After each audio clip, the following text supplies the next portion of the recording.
Welcome to mid day debate. నేను MNR. రాజకీయాల్లో ఘాటుగా మాట్లాడడం అన్నది ఇప్పుడు ట్రెండ్గా మారింది.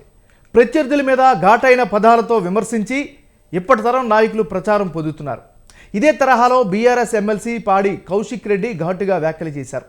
గవర్నర్ అందున మహిళ అయిన డాక్టర్ తమిళిసైను విచిత్రమైన మాటలతో తిట్టేశారు. ఆ రోజు వరకు కౌశిక్కు కావాల్సినంత పబ్లిసిటీ వచ్చింది. దీని మీద బీజేపీ నేతలు ఇతర సీనియర్లు అభ్యంతరం తెలిపారు. ఆ విషయం అక్కడితో అంతా వదిలేశారు. కానీ ఇప్పుడు సడన్గా జాతీయ మహిళా కమిషన్ నుంచి కౌశిక్కి పిలుపు వచ్చింది. దీంతో మ్యాటరు ఇప్పుడు వేడెక్కింది. దీనిపైనే ఇవాల్టి డిబేట్.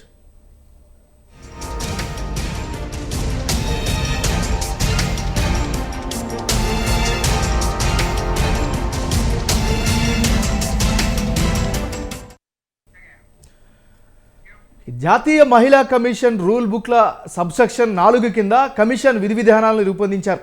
మహిళల పట్ల అనుచిత ఘటన చోటు చేసుకున్నప్పుడు కమిషన్ స్పందించే తీరుని ఇందులో పొందుపరిచారు. సంబంధిత వ్యక్తిని హాజరు కావాలని ఆదేశించడం, రికార్డులు తెప్పించడం సహా విచారణ జరపవచ్చని ఈ సెక్షన్ చెబుతుంది. ఇటువంటి విచారణలో ఒక సివిల్ కోర్టుకు ఉండే పరిధి అంతా మహిళా కమిషన్కి ఉంటుందని స్పష్టంగా రాసి ఉంది. మొత్తం మీద గవర్నర్ మీద వ్యాఖ్యలు చేసినందుకు మహిళా కమిషన్ దగ్గర కౌశిక్ రెడ్డి ఇబ్బంది పడుతున్నారు. మొత్తం మీద స్థానిక మాండలికంలోనే తాను మాట్లాడానని తప్ప తప్పేమీ చేయలేదని కౌశిక్ అంటున్నారు.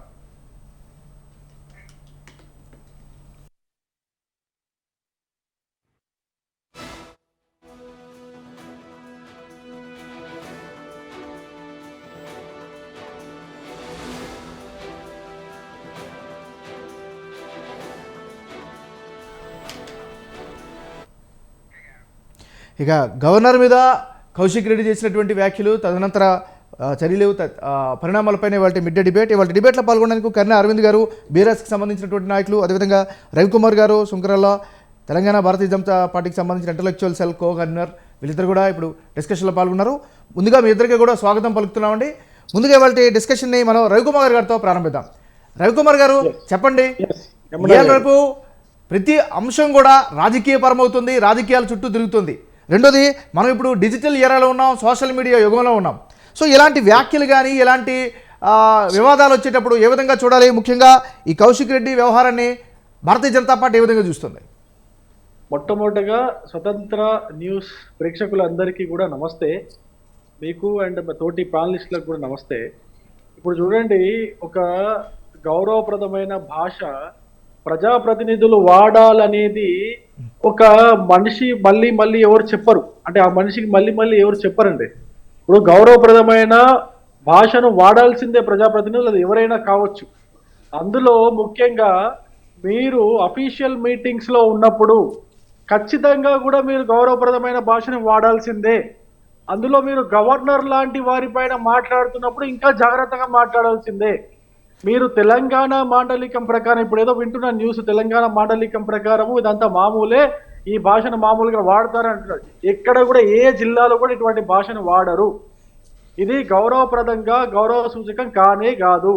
ఆ భాష తెలంగాణలో ఏ జిల్లా అయినా తీసుకోండి, ఇప్పుడు జిల్లాకి ఒక్కొక్క స్లాంగ్ ఉంటుంది. ఆ స్లాంగ్ లో నేను మహబూబ్ నగర్ నుంచి నిర్మల్ దాకా తీసుకున్నా, ఇక్కడ నుంచి మళ్ళీ ఖమ్మం, నల్గొండ, మీరు ఏ జిల్లా అయినా తీసుకోండి, ఏ జిల్లాలో కూడా ఈ భాష అనేది యాక్సెప్టబుల్ కాదు. మీరు ఎక్కడైనా కనుక్కోండి. నేను తెలంగాణ వాదినే, నేను తెలంగాణలో పుట్టి పెరిగిన ఉండే, నేను హైదరాబాద్లో పుట్టి పెరిగిన ఉండే, మా మహబూబ్ నగర్ జిల్లా, నేను నల్గొండ, మొత్తం తెలంగాణ అన్ని జిల్లాల్లో నేను జాబ్ చేస్తున్నప్పుడు అన్ని జిల్లాలు పర్యటించాను. చాలా పబ్లిక్తో నాకు సన్నిహిత సంబంధాలు ఉన్నాయి. నేను ప్రతి మాండలికాలో మాట్లాడగలను కూడా. తెలంగాణలో ఉన్న అన్ని మాండలికాలు నేను మాట్లాడగలను.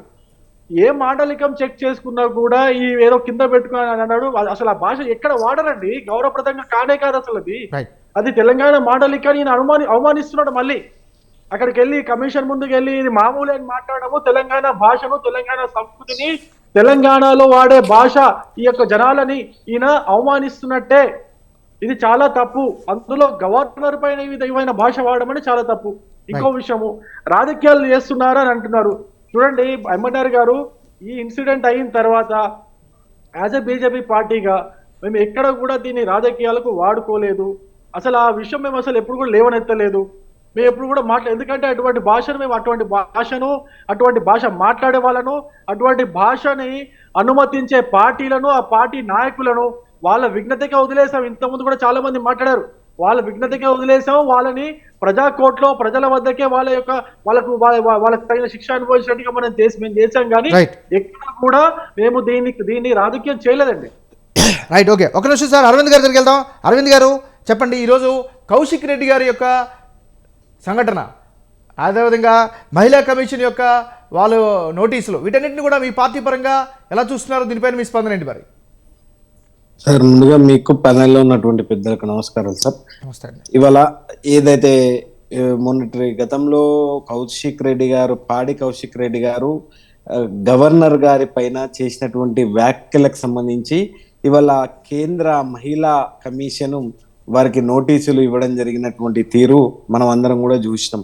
ఇక్కడ చాలా స్పష్టంగా గత 10 రోజుల క్రితమే నోటీసులు వచ్చినప్పుడు నిన్న కౌశిక్ రెడ్డి గారు ఢిల్లీకి కూడా వెళ్ళడం జరిగింది. ఇవాళ కమిషనర్ ముందల హాజరై జరిగినటువంటి విషయాన్ని కూలంకుషంగా వివరించడానికి పాడి కౌశిక్ రెడ్డి గారు సిద్ధంగా ఉన్నారు. దాంట్లో ఎట్లాంటి అనుమానం లేదు.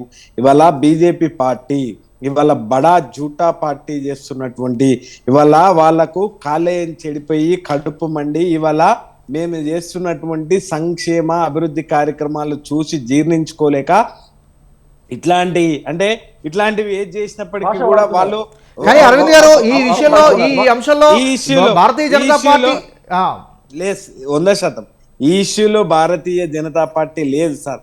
అయినప్పటికీ కూడా నిన్నటి నుండి ఇవాళటి వరకు ఇవాళ భారతీయ జనతా పార్టీకి సంబంధించినటువంటి నాయకులు మేమేమో పునీతులము అన్నట్లు మాట్లాడుతున్నటువంటి తీరు ఇదంతా చూస్తుంటే, సరే ఈ పర్సనల్ ఈ యొక్క ఇష్యూకి మాత్రం నిజానికి భారతీయ జనతా పార్టీకి దానికి ఎటువంటి సంబంధం లేదు. ఇవాళ కమిషనరే వచ్చి తీసుకున్నటువంటి పరిస్థితి ఉంది. ఏది ఏమైనా కూడా ఇవాళ వ్యక్తిగతంగా విమర్శించలేదు నేను, ఆ విమర్శించేటువంటి అవసరం కూడా నాకు లేదు.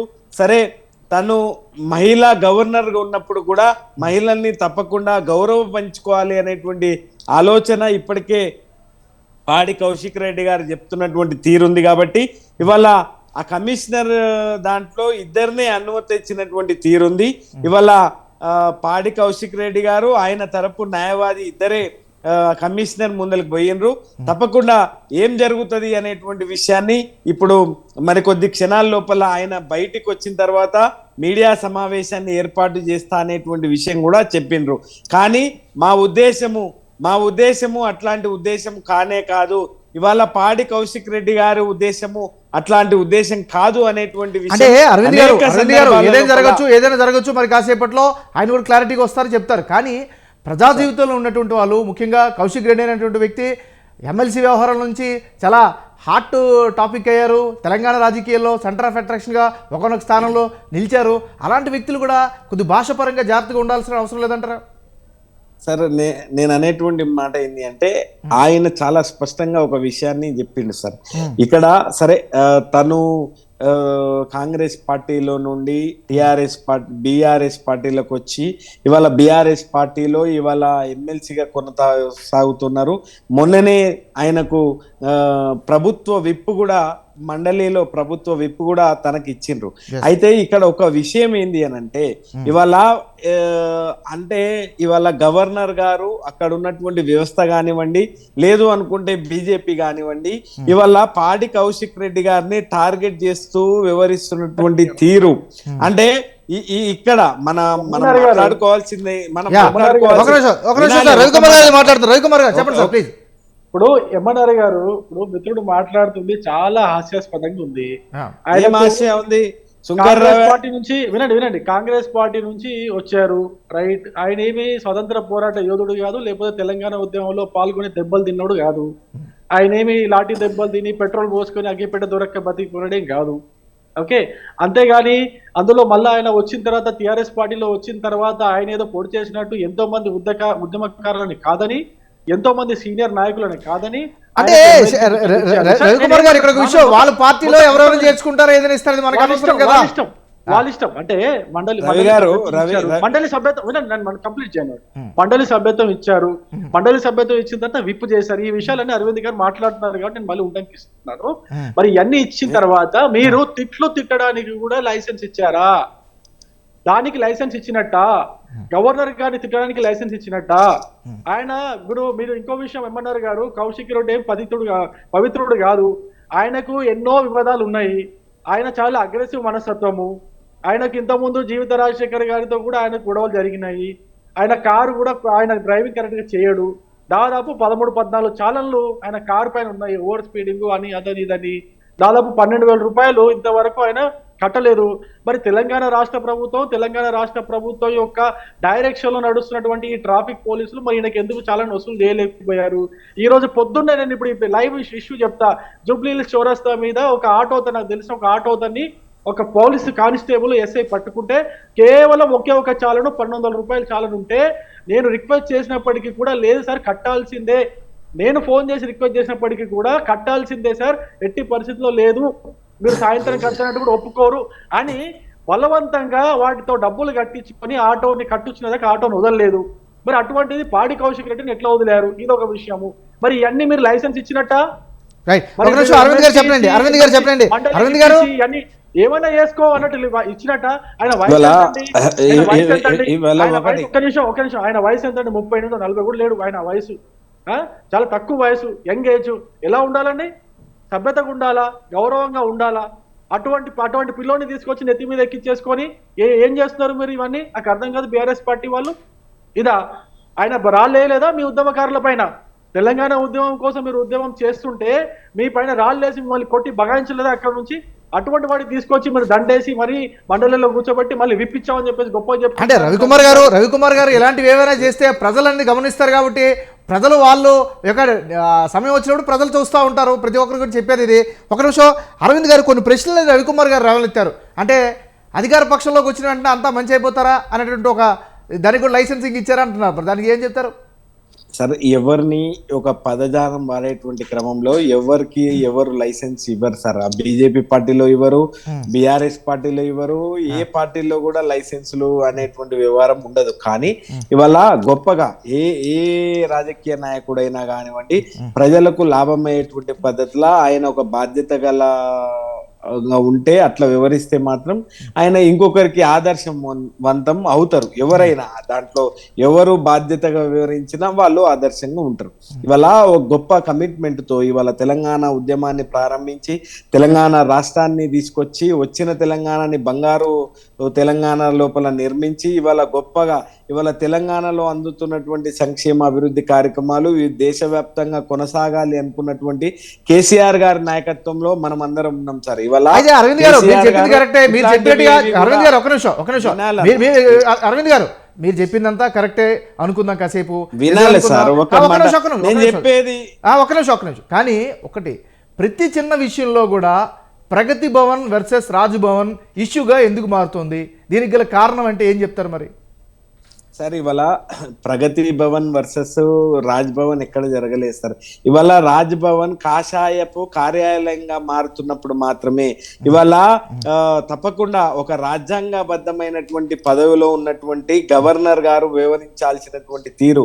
ఎందుకు అనంటే గతంలోనే మన నరేంద్ర మోడీ గారు కూడా గతంలో అనేక సందర్భాలలో తాను ముఖ్యమంత్రిగా ఉన్నప్పుడు నరేంద్ర మోడీ గారు ఒక మాట ఏమని మాట్లాడతారు అంటే, గవర్నర్లు ఎవరు ఏ పార్టీకి సంబంధించినటువంటి వాళ్ళు అంటే గతంలో వేరే యూపీఏ ప్రభుత్వం ఉన్నప్పుడు కూడా తను ముఖ్యమంత్రిగా ఉన్నప్పుడు ఆ రోజు ఆయన మాట్లాడినటువంటి మాట ఏంటి అంటే, గవర్నర్ ఒక రాజ్యాంగబద్ధంగా ఉన్నటువంటి గవర్నర్ హోదాలో కూర్చునేటువంటి వాళ్ళు కనీసం తక్కువలో తక్కువ ఒక 2 సంవత్సరాలు ఆ పార్టీ ఏ పార్టీ అన్న కావచ్చు గాక వాళ్ళు దూరంగా ఉండాలి అనేటువంటి విషయం చెప్పినటువంటి నరేంద్ర మోడీ గారే ఇవాళ దాన్ని తుంగలో తొక్కి ఇవాళ గతంలో నేటి తెలంగాణ రాష్ట్రపు గవర్నరు గతంలో తమిళనాడుకు అధ్యక్షురాలు సార్.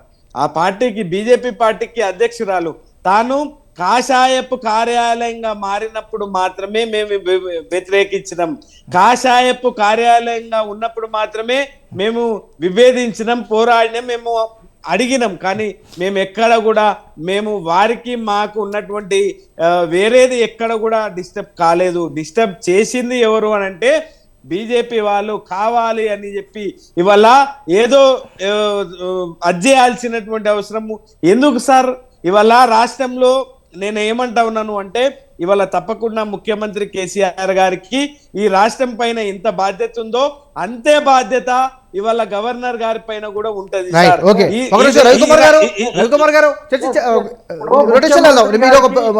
చెప్పారు, మంచి పాయింట్ చెప్పారు అరవింద్ గారు. ముఖ్యమంత్రి గారికి ఎంతైతే రాష్ట్రం పట్ల బాధ్యత ఉంటుందో అంతే బాధ్యత గవర్నర్ గారికి కూడా ఉంటుంది. అందుకే గవర్నర్ గారు ఏం చేశారంటే ఈ రాష్ట్రం పట్ల బాధ్యతతో సీఎం గారు చేయని పనులన్నీ కూడా ప్రజా సమస్యలు వినకుండా, ప్రగతి భవన్ లో ఉండకుండా, సచివాలయంలో కూడా అందుబాటులో ఉండకుండా ఆయన ఫామ్ హౌస్ లో కూర్చుంటే ప్రజల సమస్యలు వినకుండా ఉండడం వల్ల గవర్నర్ గారు ఏం చేశారు? రాజ్ భవన్ లో ప్రజా దర్బారు ఏర్పాటు చేశారు. ప్రజల సమస్యలు తెలుసుకోవాలి కాబట్టి బాధ్యత గల గవర్నర్ గా వ్యవహరించారు. దాంట్లో తప్పే ఉంది. కానీ రవికుమార్ గారు ఇంకొక కొన్ని విమర్శలు వస్తున్నాయి కదా, దయచేసి ప్లీజ్, కొన్ని విమర్శలు వస్తున్నాయి కదా. అంటే గవర్నర్ గారు ఒక గవర్నర్గా కాకుండా ఒక భారతీయ జనతా పార్టీకి సంబంధించిన నాయకురాలుగా వ్యవహరిస్తున్నారనేటువంటి విమర్శలు గట్టిగా వినిపిస్తున్నాయి. మరి దీనికి ఏమైనా చెప్తారా? ఎందుకు ఈ విమర్శకు దారి తీసిన ఎందుకు వచ్చింది అసలుకి? ఎమ్మెల్యే గారు మీరే అంటున్నారు విమర్శలు అవి అని చెప్పేసి. మరి విమర్శలు అన్నప్పుడు అవి అఫీషియల్ గా ఎక్కడైనా ప్రూఫ్ ఉందా? భారతీయ జనతా పార్టీ కార్యకర్తగా ఈవిడ రాజ్భవన్ లో పనిచేస్తున్నారని చెప్పేసి ఎక్కడైనా ప్రూఫ్ ఉందా? ఎక్కడైనా ఈవిడ భారతీయ జనతా పార్టీ యొక్క మీటింగ్ లోకి వచ్చి మాట్లాడారా? భారతీయ జనతా పార్టీ యొక్క ఏదైనా ఎగ్జిక్యూటివ్ మీటింగ్ లో వచ్చి ఏమైనా కామెంట్స్ చేశారా ప్రభుత్వానికి వ్యతిరేకంగా? పోనీ భారతీయ జనతా పార్టీ ఎమ్మెల్యేలకు ఏమన్నా అంటే ఎమ్మెల్యేలని మీరు అసెంబ్లీ నుంచి బయటికి పంపించినప్పుడు వాళ్ళకు అనుకూలంగా ఏమైనా వ్యాఖ్యలు చేశారా? పోనీ ఇదే భారతీయ జనతా పార్టీ ఎమ్మెల్యేలు ప్రశ్నలు లేవనెత్తినప్పుడు వాటిని ఏమన్నా ఈవిడ అక్నాలెడ్జ్మెంట్ చేశారా? అవన్నీ ఏం చేయలేదు కదండి. ఎలా అంటారు మీరు భారతీయ జనతా పార్టీ ఆడినట్టు ఆడుతున్నారని చెప్పినట్టు మాట్లాడుతున్నారని చెప్పేసి? ఎక్కడైనా ప్రూఫ్ ఉండాలి కదండి. ఇప్పుడు మీరు భారతీయ జనతా పార్టీ ఎమ్మెల్యేలని అసెంబ్లీలో మాట్లాడకుండా బయటికి పంపించారు పోయిన సెషన్ లో. మరి అలా పంపించినప్పుడు గవర్నర్ గారు ఏమన్నా వాళ్ళకి ఏమైనా మద్దతుగా మాట్లాడారా? అది కూడా మరి అన్యాయమే కదా, అది ప్రజాస్వామ్యం కాదు కదా. మరి ప్రజాస్వామ్యం కాదని గవర్నర్ గారు తెలిసినప్పుడు గవర్నర్ గారు అసలు యాక్చువల్గా దానికి రెస్పాండ్ అవ్వచ్చు, కానీ అవ్వలేదు కదా. మీరు ఏ విధంగా భారతీయ జనతా పార్టీకి మీరు సపోర్ట్ చేసుకుంటూ గవర్నర్ గారు మాట్లాడారు? రవికుమార్ గారు ఇంకొక విషయం ఏంటంటే ఇక్కడ చిన్న ధర్మ సందేహం. ఇప్పుడు అసెంబ్లీలో పార్లమెంట్లో కూడా ఎమ్మెల్యేలు, ఎంపీలు, సీనియర్ మోస్ట్ నాయకులు కూడా చాలా పరుష పదజాలంతో మాట్లాడుతూ ఉన్నారు. సరే కొన్నిసార్లు రికార్డుల నుంచి తొలగిస్తున్నారు, కానీ వాటి విషయంలోన కోర్టులు కానీ లేకపోతే కమిషన్లు కానీ జోక్యం చేసుకోవు. కానీ ఈ విషయంలోనే ఎందుకు చేసింది అనేటువంటి ఒక వాదన వస్తుంది కదా. నేను ఒక మాట ఎమ్మెల్యే గారు మాట చెప్తాను. ఇప్పుడు ఈయన వాడిన భాష ఏదైతే ఉంటుందో ఆ భాష ఆయన ఏమంటున్నాడంటే తెలంగాణ మాండలికంలో ఇదంతా మామూలే అంటున్నాడు. దాన్ని తప్పుదో పట్టిస్తున్నాడు. పాయింట్. నేను అడిగే ప్రశ్న ఏంటంటే ఇదే మాండలికంలో మీ ఇంట్లో మీ అమ్మతో, మీ చెల్లెతో, మీ అక్కతో మాట్లాడతావా? పోనీ మరి అరవింద్ గారి ఇంట్లో అట్లా మాట్లాడతారా? ఆయన చెప్పండి అట్లాగే మాట్లాడతారా? తెలంగాణ ఇంట్లో ఎవరింట్లో ఉన్న మహిళలతో ఆ విధంగా మాట్లాడతారా? మన అమ్మతో, మన చెల్లెతో, మన భార్యతో ఎవరితోనే అట్లా మాట్లాడతారా? రైట్ అరవింద్ గారు, ఒక విషయం అండి. అరవింద్ గారు, సరే ఇప్పుడు తప్పులు చేయడం ఒప్పులు చేయడం సహజం. కానీ ఒకసారి తప్పు జరిగినప్పుడు సరిదిద్దుకోవడం, లేదా బహిరంగంగా ఒక క్షమాపణ చెప్పడం, లేదా గవర్నర్ గారిని ప్రత్యక్షంగా కలిసి చెప్పి ఒకటి ప్రతిదాన్ని గోటితో పోయిన దాన్ని గొడ్డల వరకు తెచ్చుకోవడం, పెద్ద ఇష్యూగా చేయడం, లేదా దానివల్ల డైవర్షన్ పాలిటిక్స్ గా అనుకోని ఎట్లా చూడాలి వీటన్నింటిని కూడా? మరి సరే, ఇవాళ చాలా స్పష్టంగా పాడి కౌశిక్ రెడ్డి గారు ఏమని మాట్లాడుతూ ఉన్నారో మీరు చూసిండ్రు. ఇవాళ కమిషనరేట్ ముందల హాజరై ఆ తదనంతరం పెట్టేటువంటి ప్రెస్ మీట్ కూడా మీరు వింటారు. కానీ ఏది ఏమైనప్పటికీ కూడా తాను చాలా స్పష్టంగా ఏమని చెప్పిండు అనంటే ఈ వ్యవహారంలో అసెంబ్లీలో జరిగినటువంటి పద్దుల పైన వచ్చినటువంటి చర్చలో భాగంగా నేను మాట్లాడినటువంటి మాట అనే కానీ వ్యక్తిగతంగా తనకు నాకు ఎట్లాంటి విభేదాలు లేవు అనేటువంటి విషయాన్ని చాలా స్పష్టంగా చెప్పిండ్రు. అంతేకాకుండా గత 10 రోజుల క్రితం ఆయనకు నోటీసులు అందుకున్నాడు. ఇవాళ పోయి జాతీయ కమిషనర్ మహిళా కమిషన్ ముందల హాజరు కానున్నాడు, హాజరు అయ్యిండు కూడా. ఇవాళ దాంట్లో ఇంకొకటి నేను ఏమంటా ఉన్నాను అంటే సార్, ఇవాళ ఇప్పుడు ఆయన ఏమంటాడంటే తెలంగాణ మాండలికంలో ఇది మామూలే, ఈ విధంగానే వినాలి. అది రవి మీరు గారు, ఒప్పుకుంటారా? అది ర- correct రవి ఏనా? రవి మీరు గారు అప్రమేట్ రవి గారు చేస్తున్నారా అరవింద్ గారు? రవి గారు రాజకీయాలు వినాలి. సార్. రాజకీయం నేను రాజకీయాలు కూడా ఏం రాజకీయాలు మాట్లాడతలేను. ఇప్పుడు మన వినాలే రవణ, సంస్కృతికి వినాలే రవణ. నేను ఒకటి ఒక్క నిమిషం రవి గారు, let him speak. రవి గారు ఒక్క నిమిషం అరవింద్ గారు కంప్లీట్ చేయండి. నేనేమంటున్నా, ఈ భాష మీకు ఒప్పికమైనా మీరు ఒప్పుకుంటారా ఈ భాషని? సార్ వినాలి సార్. మన ఇంట్లో అరే మాట్లాడే- అంటే రవి గారు సరే సరే సరే ఒక్క నిమిషం మీరు- రవి గారు, నేను మీకు ప్రశ్న వేస్తాను. రవి గారు, అరవింద్ గారు, సారీ రవి గారు ఒక విషయం. సరే, ఈ ఇష్యూ వచ్చింది కాబట్టి కౌశిక్ రెడ్డి గారి విషయంలో జాతీయ మహిళా కమిషన్ దాంట్లో తీసుకుంది కాబట్టి మనం చర్చిస్తున్నాం. కానీ ఒక సూటి ప్రశ్న, ఈ రోజు అందరూ కూడాను అన్ని పార్టీల వారు కూడా ఈ భాషకి బాధ్యులే కదా. ఇప్పుడు భారతీయ జనతా పార్టీకి సంబంధించినటువంటి కీలక నాయకులు కూడా రకరకాల మాటలు మాట్లాడుతున్నారు కదా. ఎంఎన్ఆర్ గారు, నేను మీకు ఛాలెంజ్ చేస్తా, ఆ, ఆన్ రికార్డ్ ఛాలెంజ్ చేస్తా. ఉమ్, భారతీయ జనతా పార్టీ నాయకులు ఎవరైనా కావచ్చు, ఉమ్, ఇటువంటి భాష, ఇటువంటి గలీజ్ భాష, బేసిక్ గా చెప్పాలంటే ఇటువంటి గలీజ్ భాష భారతీయ జనతా పార్టీ నాయకులు ఎవరైనా, మీరు సెకండ్ గ్రేడ్ నాయకులు కూడా, నేను చెప్తున్నా డివిజన్ లెవెల్ నాయకులు కూడా ఎవరైనా మాట్లాడినట్టు మీరు నాకు ప్రూఫ్ చూపించారంటే I'm challenging you, I quit politics. Right. Ravikumar garu పదాల్లో తేడా ఉండొచ్చు కానీ భాషల్లో కానీ తిట్ల పురాణం లేదా? భారతీయ జనతా పార్టీ వాళ్ళు తిట్టట్లేదా తెలంగాణలో? తిట్టండి, విమర్శలు చేయడం, తిట్టడంలో ఇప్పుడు చూడండి, ఇప్పుడు గాడిద నా కొడుకులను, రండ కొడుకులను, ముండ కొడుకులను చెప్పేసి భాష వాడింది ఎవరండి? వాళ్ళు. ఆ భాషకి కౌంటర్ గా ఏమన్నా మన వాళ్ళు మాట్లాడింటారు, అదే భాషను యూజ్ చేస్తుంటారు. కానీ ఇటువంటి గలీజ్ భాష మాట్లాడింటారు మహిళల పట్ల. ఎప్పుడు కూడా గుర్తుపెట్టుకోండి, మహిళల పట్ల మా భాజపా నాయకులు ఎవరైనా కావచ్చు, ఏ రాష్ట్రంలో అయినా కావచ్చు, నేను ఇప్పటికి కూడా ఛాలెంజ్ చేస్తున్నా, మహిళల పట్ల ఇటువంటి భాష యూజ్ చేసిన వాళ్ళు మీరు ఎక్కడన్నా తెలంగాణ రాష్ట్రంలో మీరు చూపించండి. ఐ క్విట్ అండి, నేను చెప్తున్నాను కదా, నేను ఛాలెంజ్ చేస్తున్నాను. రైట్. ఓకే అరవింద్ గారు సరే, ప్రతిదాన్ని శత్రుత్వంగా చూడడం, ప్రతిదాన్ని కూడా పెద్ద ఇష్యూగా చేసుకోవడం, ఇవన్నీ కూడా కరెక్ట్. నేను డిబేట్ ఇష్యూ కాదు ఇది యాక్చువల్ గా. ఇప్పుడు కౌశిక్ రెడ్డి గారు ఆయన మాట్లాడిన భాషని తెలంగాణ భాషకు ముడిపెట్టి ఎట్లనే మాట్లాడతారని చెప్పడం ఇంకొక పెద్ద తప్పు ఆయన చేస్తుంది. సింపుల్ గా ఒక క్షమాపణ చెప్పి ఒక నేను అనేది అదే ఇప్పుడు ఆవేశంలో ఒక నిమిషం సార్, అరవింద్ గారు ఆవేశంలో గౌరవం ఉంటుంది. అరవింద్ గారు మీరు చెప్పినట్టుగా ఆ విషయంలో ఏదో మాట్లాడొచ్చు, లేకపోతే ఫ్లో ఏదైనా మాట్లాడొచ్చు, కానీ నన్ను మీరు కంప్లీట్ చేయనిస్తలేరు సార్. మీరు ఇద్దరు కూడా, నేను అనేటువంటి మాట ఏంటి అంటే, ఇవాళ పాడి కౌశిక్ రెడ్డి గారు ఇవాళ వాళ్ళు హాజరయిన తర్వాత అక్కడ వినాలన్నారు. ఒక నిమిషం రవి గారు, ప్రతి దాంట్లో మీరు అట్లా కాదు, ప్రతి దాంట్లో మీరు అడ్డం వచ్చి మాట్లాడడం. రైట్. ఒక నిమిషం రవి గారు, ఒక నిమిషం, లెట్ హిమ్ కంప్లీట్ ప్లీజ్.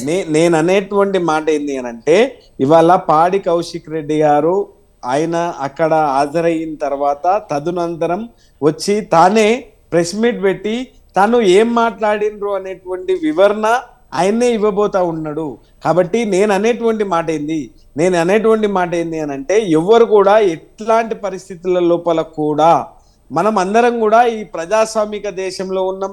మనం అందరం కూడా మనం మాట్లాడాల్సినటువంటి అదంతా కూడా, అంటే నేనేమంటా ఉన్నాను అంటే, ఇవాళ మీ తలరాతలైనా మా తలరాతలైనా రాసే విధాతలు జనాలు. కాబట్టి ఇవాళ మేము తప్పకుండా నేను అనేటువంటి అవేమి అంటే అగ్రెసివ్గా తను ఎప్పుడు కూడా మాట్లాడేటువంటి ప్రయత్నం చేయరు. మరి బహుశా తను కూడా వివరణ కూడా ఇచ్చుకున్నాడు. ఏమని వివరణ ఇచ్చిండు అంటే, ఇవాళ అది సంలాయిషి అక్కడ ఇచ్చేటువంటి ప్రయత్నం చేసిన తర్వాత తదనంతరం వచ్చి మీడియా సమావేశంలో ఏమని మాట్లాడతారో కూడా చూద్దాం సార్. ఏదైనా అరవింద్ గారు ఇలాంటి విషయాలు అంటే కేవలం ఈ పార్టీ ఈ వ్యవహారం అని కాదు, కానీ చాలా విషయాల్లో చేతులు కాలేక ఆకులు పట్టుకోవడానికి సామెత ఉంటుంది కదా. సో అట్లా కాకుండానే కాస్త విజ్ఞత వ్యవహరించాల్సిన అవసరం ఉంది. కాబట్టి సరే, ఒక నిమిషం, ఫైనల్ గా మనకు టైం అవుతుంది. రవికుమార్ గారు ఫైనల్ గా ఏం చెప్తారు ఇలాంటి అంశాలపైన? ఏమంటున్నానంటే, నేను బీజేపీ పార్టీ తరఫున కానీ, లేకపోతే అరవింద్ గారు టిఆర్ఎస్ పార్టీ తరఫున కానీ, లేకపోతే మీరు ఛానల్ తరఫున కానీ కాకుండా, ఇటువంటి భాషని మనం వ్యతిరేకించి, ఇటువంటి భాష మన దాంట్లో లేదు అనేది ప్రూవ్ చేసుకునే విధంగా మనందరం ఉందాం. ఎందుకంటే మన భాష యొక్క గౌరవాన్ని కాపాడుకోవాల్సిన బాధ్యత అన్ని పార్టీల వాళ్ళకు ఉంటుంది, మీకుంటుంది, నాకుంటుంది, అరవింద్ గారికి ఉంటుంది, అందరికి ఉంటుంది. కాబట్టి ఇటువంటి భాషని మనం ప్రయోగం చేయకూడదు.